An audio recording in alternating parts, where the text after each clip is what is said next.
Hello, Hank.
Hello.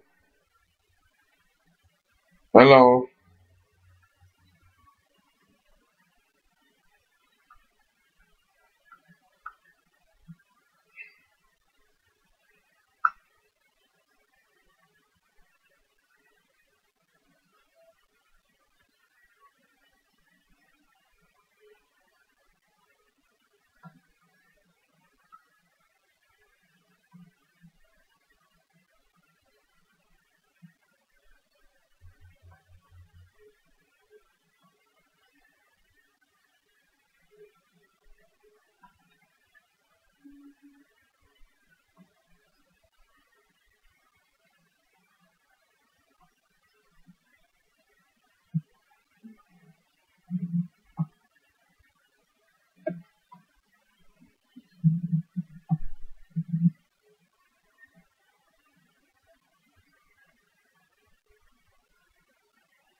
Hello. Hello.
It's 6 o'clock.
Everybody, welcome to the Aggressive Progressive. Steve-O is not with us today. He's off on an important business matter to help bring more democracy to America. But we have a special guest with us today. He just founded the Justice Democrats. Here it is. It's Cenk Uygur, ladies and gentlemen. Oh, my God. The original Aggressive Progressive is Cenk Uygur. That's right. Hey, how you doing, bro? I'm good. Now, you started a big organization. First of all, let me let people know what's going to be coming up in the show. So we're going to talk about, he's going to explain everything there is to explain about the new organization, Justice Democrats. And then we're going to have Nomi Kunst is going to be, am I saying her last name correctly? Because I'm always nervous with people's names. I always call her Nomiki, which I love that name, but I guess Nomi, she goes by Nomi. Like I go by Jimmy, I'm James, but I go by Jimmy. James, I should call you James more I often. so when I go to doctors or whatever, it's James, right? Oh, okay. I was like, James, are you? Yes, that's right. Because I want everything to be like we're smart. Okay, yes, because God forbid a doctor should think you're dumb, and it should be more formal when he's checking your balls. Cenk. Sorry, it should be. I need that kind of formality when a guy's getting frisky with me. I don't know about you. Maybe you're comfortable. Maybe you wear a T-shirt. I don't know. I go in, I have a collared shirt. I go in with a collared shirt. Wow, you put on a tie? Okay. So, see, we're going to talk with Nomi coming up, and we're going to talk about the confirmation hearings with her. We're also going to talk about, there were some people who put up a banner in front of the DNC on Inauguration Day, and it said betrayal. So we're going to talk about that. They didn't get covered in the press. We covered it. We're going to cover it again here.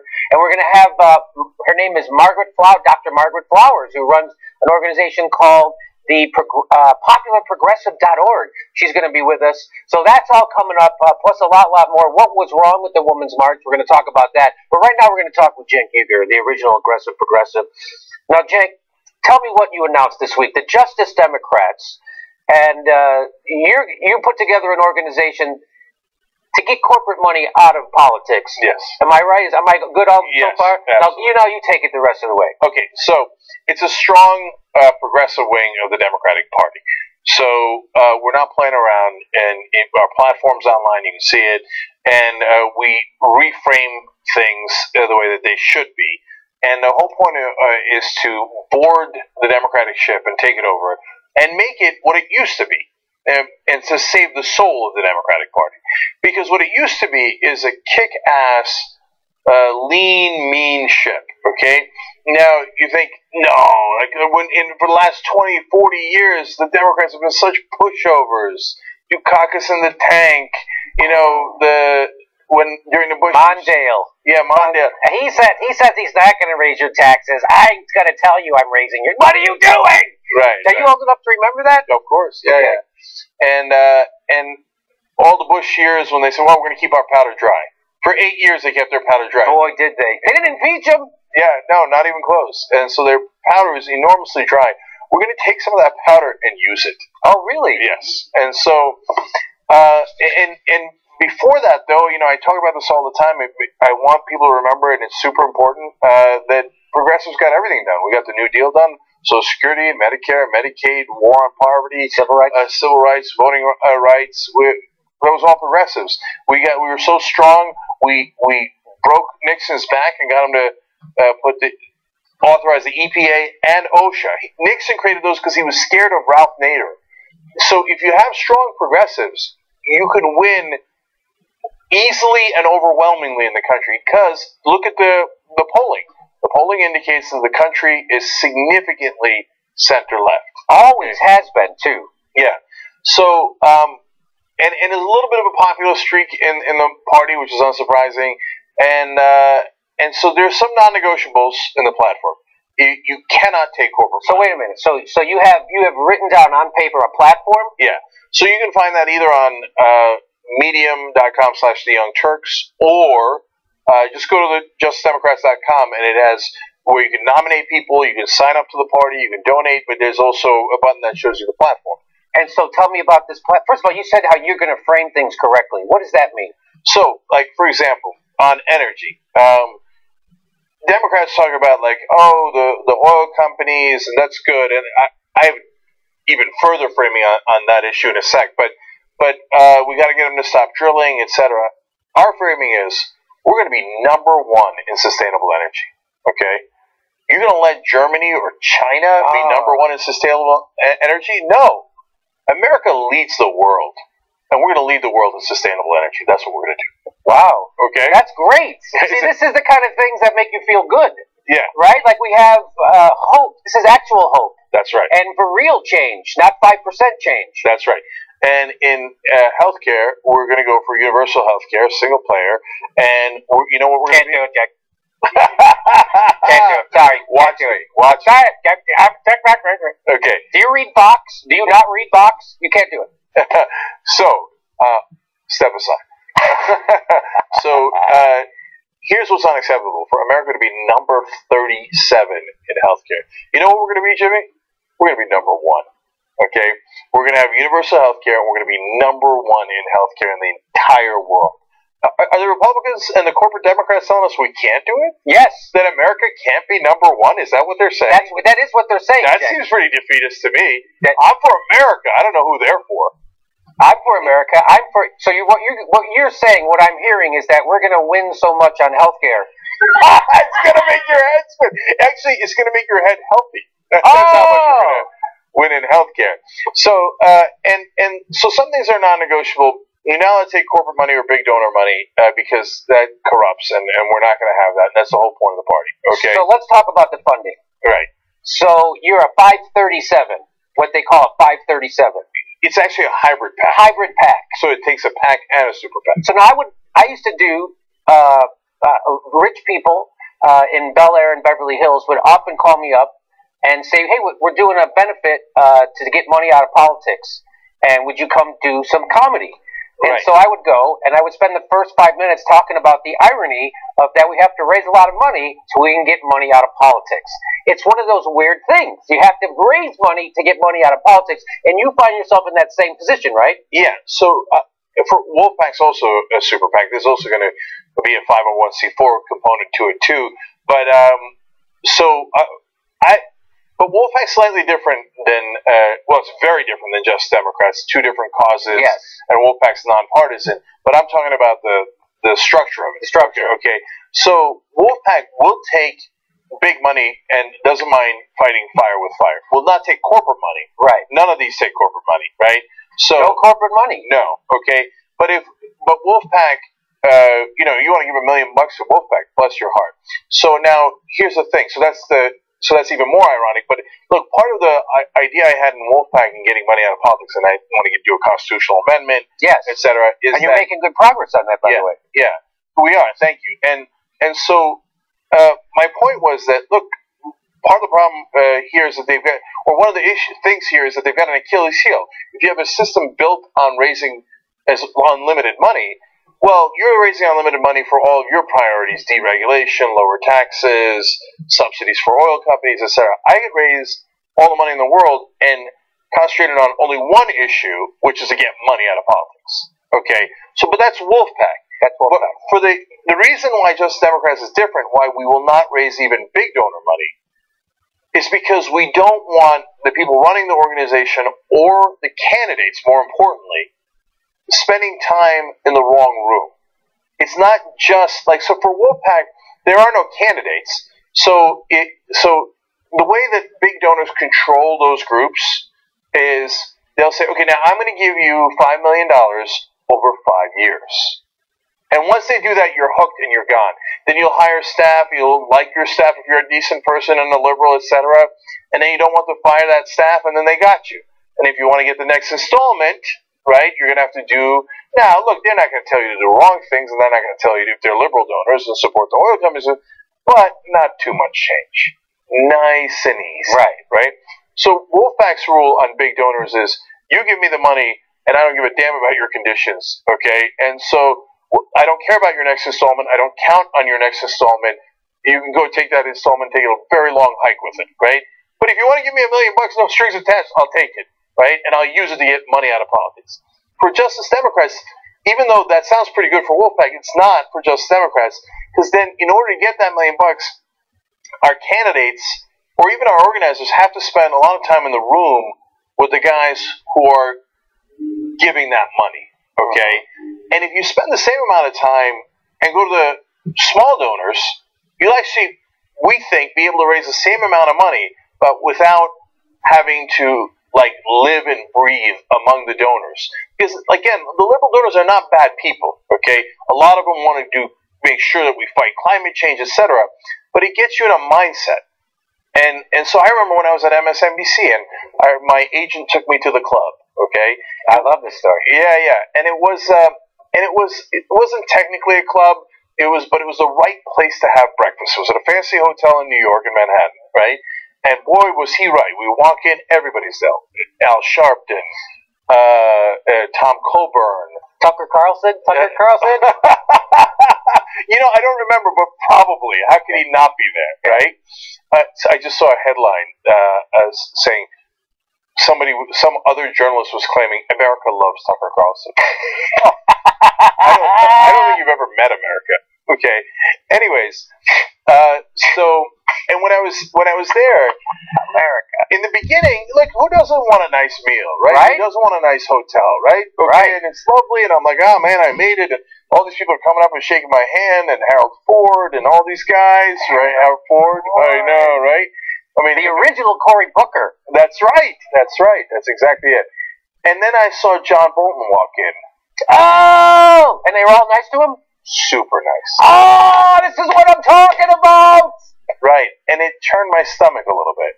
And I was like, that guy got literally hundreds of thousands of people killed in Iraq. Like, I don't want to be in a room where I'm nice to him. Okay? And so I don't want if we're the Justice Democrats and we're going to be strong progressives, I don't want our candidates in that room. Okay? So we need small donors, and we need to be beholden to the voters and not to the donors. That's why, for that, yes, now technically it's a hybrid PAC. The reason for that is complicated because it involves, and it's so complicated the lawyers know, I don't know. The lawyers we use is the same one that all the progressive groups use. They're great guys. They care about these issues. They don't charge that much, and they set it up exactly right for you. And the point is, if the organization has raised some money, it needs to be able to get it to the candidates. That's why it's structured as a hybrid PAC. Okay. Not to take big money in. It's just to be able to get it to the candidates. Okay. So, if there's one thing I know about you, it's that you're committed to getting money out of politics. And whatever money you raise will be put towards doing that. Yeah. Look, for example, if Wolfpack wins and we get a constitutional amendment to get money out of politics, we publicly finance, we get rid of the super PACs, and then Justice Democrats have to shut down a hybrid PAC and instead be whatever number and letters that it needs to be. Mm-hmm. Awesome. I would love that, right? We would ecstatically and gleefully shut down the PACs and call it whatever it is that it would be legal to call it at that point.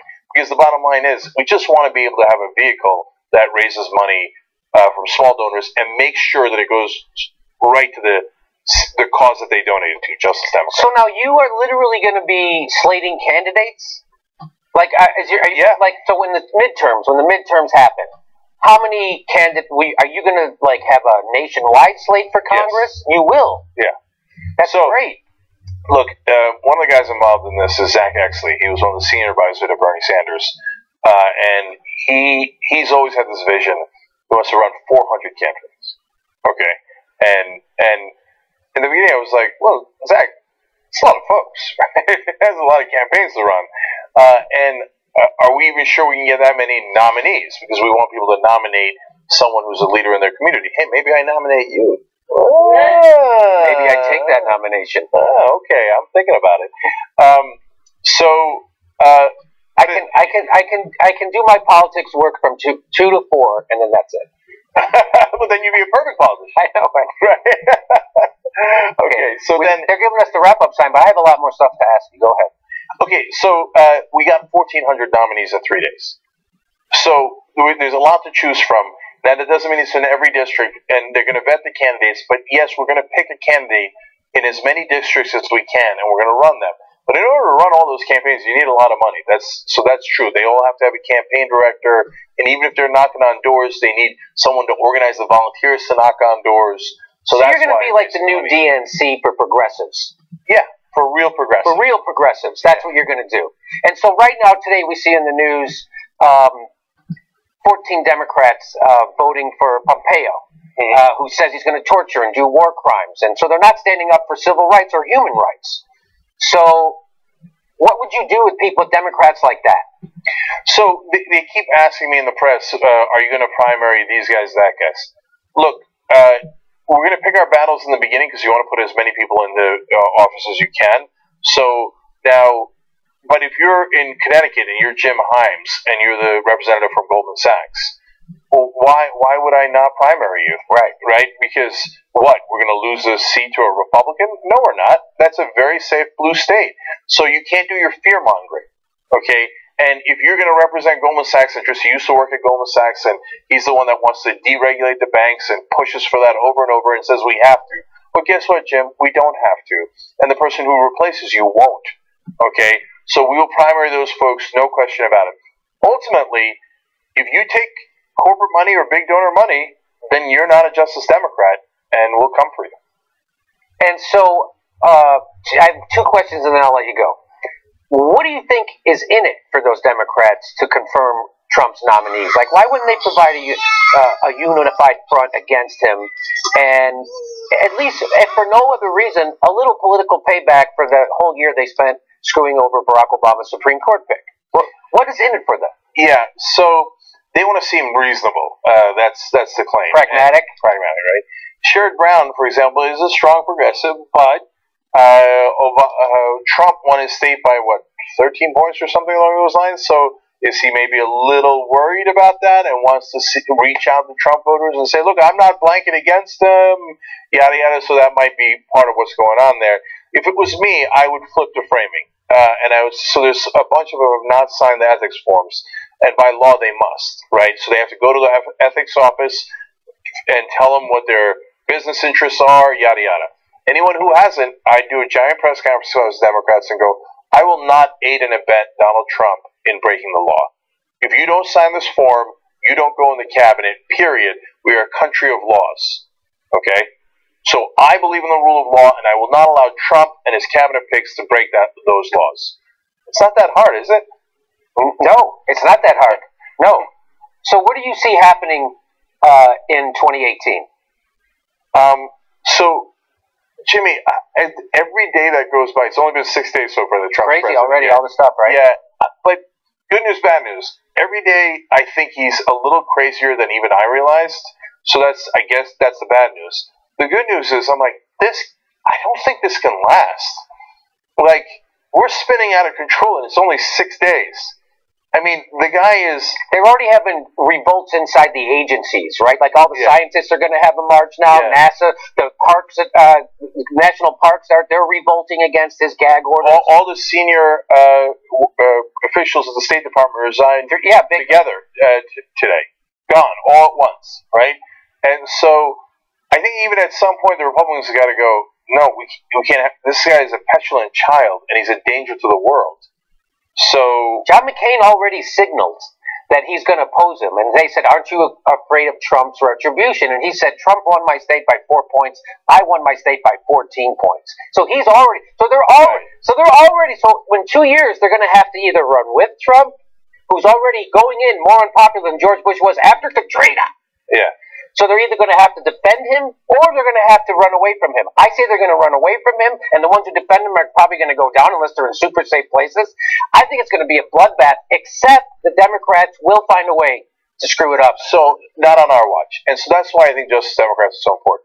Because think of two different scenarios, right? These establishment Democrats in their usual infinite stupidity running towards Trump while Republicans are running away from him. Yes! Okay. I mean, can't you see it happen? I can already see it happening. It's already happening right now. I know. We're in the first week, right? Now, imagine instead, you have Justice Democrats that primary the hell out of those establishment Democrats and replace a whole bunch of them, right? Like, for example, you'll love this fact. If the same number of people who showed up to vote for Bernie Sanders in the primary showed up in the general election, not even primary we crush. In the general election, we could put 56 people into Congress tomorrow. Okay, so that if you love Bernie and you like his ideas, the Justice Democrats have obviously incredibly similar ideas, and you show up to vote for them too, we can take out not just Democrats but Republicans. Okay, in all those places. So let us, for the first time, Jimmy, whisper of a dream. Whisper. Okay. Now imagine that there are strong progressives, and they're not running towards Trump. Well, to be fair, they are, but with a club. Okay, and they stand up for us, and they say, "Hey, we're not going to let this happen on our watch, and here's how you're going to fight him, and here's what we're going to do." and you run as true populist progressives. I don't want to depress with people with how many times we could win. You know, I feel bad for the corporate Democrats and how much they're going to have to cry, right? But we got to do it. So all the talk of what they'll try to do against us is unify. Yes, right. You're going to be called divisive, Cenk. I know. I already was. Every interview has asked me about unity, and I am for unity. Right? So, I mean, you go from beating up on Hillary to going after Cory Booker. I mean, are your Bernie bros ever going to stop? Yeah. So, no. I'm totally for unity. Okay, unify behind us. That's what I say. Right? Yes. And then they say no. Well, then I guess you're not for unity. Like, why is unity assume that I have to line up behind a corporate Democrat? Right. Why don't the corporate Democrats line up behind real progressives, which is the heart of the party? So it's their turn to be unhappy with the direction of the party, like we've been since 1992. Now it's up to them to be unhappy, but still call themselves Democrats because they're Democrats on social issues. We're going to go for them, okay? And if all we did, and this is a big number, so put a dozen guys into Congress. You know what would happen in Washington? Heart attacks for everyone. Yes. Okay. They'd be like, "Oh my, what the hell? How the hell did these guys with their funding from the people get a dozen guys into Congress in the first try? How the hell did they do that? And they took down some of our beloved centrist, so-called centrist Democrats who all agree with Joe Scarborough. How did they beat them? Let's show them how. JusticeDemocrats.com. JusticeDemocrats.com. So it takes 10 seconds to sign up. So JusticeDemocrats.com, you can sign up there? Yeah, because you got to show them how strong we are. We already have over 64,000 people have signed up. And I was talking to somebody today, and they're like, wait, you got 64,000 people in your party in 2.5 days? Yeah, that's right. Yeah. We did. Okay? Yeah. And I have the 1,400 nominees. Nominate someone that you think, hey, this person is a leader in my community, and they will actually represent me. They'll represent this community, and not the donors, yada, yada. Nominate them. Donate, because we're going to need that money to run all those campaigns. And then, Jimmy, it begins. The first whisper begins. What if Wisconsin was the last state Trump won? This is great news, Cenk. It made me happy to hear you're doing this. It made me want to be a part of it. I want to get out there and help you. And I think you're going to have an army. We already have an army, so you know that. So this is great news. Really, thanks for doing this. And are you going to be now? There's other progressive movements, right, that aren't affiliated with parties like your Wolfpack. Are you going to be hooking up with any other progressive movements, or just Democrats? So same idea as Wolfpack, which is we're going to lead, and it's not going to be from behind. Okay, it's going to be at the very front, tip of the spear. And victory has 1,000 fathers. So the more we win, the more people will have been with us all along. Okay, so and there are some wonderful groups, and I hope that we can work with them. We've been so busy, we actually haven't had a chance to reach out. So it's not on them, it's not on, it's just been madness, just running at 100 miles an hour. But I know there's some great groups that I think we can work together with. And then there's some groups in Washington that have been around a long, long time. And they claim they're for change, but their actions show otherwise. So we have no use for them. Okay, so there's a progressive caucus already in the Congress, but they're not so progressive. And it's funny how I was watching Ralph Nader, and he said, "Why is it there's more energy in two Tea Partiers than there is in the whole progressive caucus?" Yeah. So you're going to be the energized progressives. Yeah. No, they won't be. It's a quote of poet warrior Ice Cube. Our aggression will be depressing because it won't give. Can I curse on the show? You can. Yeah, I think I can. It won't give a motherfucker time to learn his lesson. Okay, so say it all at once.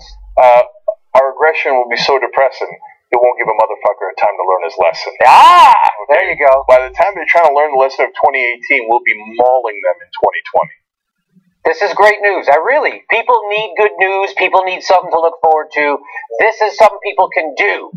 They can go to justicedemocrats.com. I'm going to do it. You do it. You're already there. I am. All right. Jake, thanks for taking time letting us, everybody at the Progressive know what's happening. Thanks for doing this. All right, James Dore. I'm ready for my checkup. I'm ready for my checkup. Well, you got a doctor coming up later in the show. Oh, I sure do. All right, Cenk Uygur, thejustice.democrats.com. Go check it out. We're behind them. Anything that gets money out of politics and gets more progressives in our government is a good thing. So that's a great thing. Thanks for doing that, Cenk. We're going to take a break, and we'll come right back. Just so you know, if you want to hear the rest of the show, you go to TYT. Oh, damn it. I don't know what you do, but you do. Oh, you go to tytnetwork.com/join. tytnetwork.com/join. If you're already a member, you go to tytnetwork.com/memberslive. All right. It's just that easy, and you're supporting the right thing. You know, progressives doing the right thing, getting money out of politics. We'll be right back.